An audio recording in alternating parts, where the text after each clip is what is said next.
సరే ఈ 3 వైద్య విధానాలను కలిపి వాడుకోవచ్చా? సో, ఇప్పుడు అల్లోపతికి వేరే మెడికల్ సిస్టమ్‌కి సంబంధం లేదు.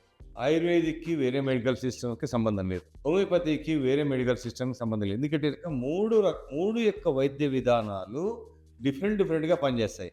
సపోజ్ అల్లోపతి అనుకోండి ప్రాబ్లమ్ మాత్రం మీదనే పనిచేస్తది. సో, ఆయుర్వేదిక్ అనుకోండి టెంపరరీగా మీకు ఫిజికల్ ప్రాబ్లమ్‌ని పనిచేస్తది. చాలా బావుంటది. బట్ హోమియోపతి విషయానికొస్తే సో, మానసికంగా పేషెంట్ బెటర్ కావాలి, శారీరకంగా పేషెంట్ బెటర్ కావాలి. ప్రాబ్లమ్స్ అనేటువంటిది ఎక్కువ కాలం అంటే పర్మనెంట్‌గా రిలీఫ్ వచ్చేటువంటి అవకాశాలు ఎక్కువగా ఉంటాయి. ఇక్కడ ఆయుర్వేదిక్ విషయానికొస్తే పత్యం ఎక్కువ ఉండాల్సిందొస్తుంది. అల్లోపతి విషయానికొస్తే సైడ్ ఎఫెక్టివ్‌గా ఉంటాయి.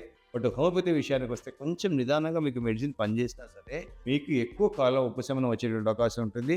దానివల్ల మీకు ఫ్యూచర్‌లో సైడ్ ఎఫెక్ట్ వచ్చేటువంటి అవకాశాలు లేవు అని చెప్పవచ్చు. సో, 3 వైద్య విధానాలు మనం వాడుకోవడం వల్ల సో, పేషెంట్‌కి అనేటువంటిది ఒక క్లారిటీ ఉండదు. ఒక్క వైద్య విధానాన్ని ఎంచుకోవడం అనేది మంచిది. మీరు అల్లోపతి ఎంచుకుంటారా? అల్లోపతి ఎంచుకోండి. ఆయుర్వేదిక్ ఎంచుకుంటారా? ఆయుర్వేదిక్ ఎంచుకోండి. బట్ మూడిటి పైన ప్రయోగం చేయడం వల్ల బాడీ అనేది ఒక ఆహ్, ఆహ్, డిస్టర్బ్డ్ కండిషన్‌కి వెళ్ళేటువంటి అవకాశం ఉంటుంది. దేనికి క్లారిటీ వచ్చే అవకాశం ఉంటుంది కాబట్టి మీరు ఏ ఒక్క వైద్య విధానాన్ని చూజ్ చేసుకోవడమే బెటర్ అవుతుంది.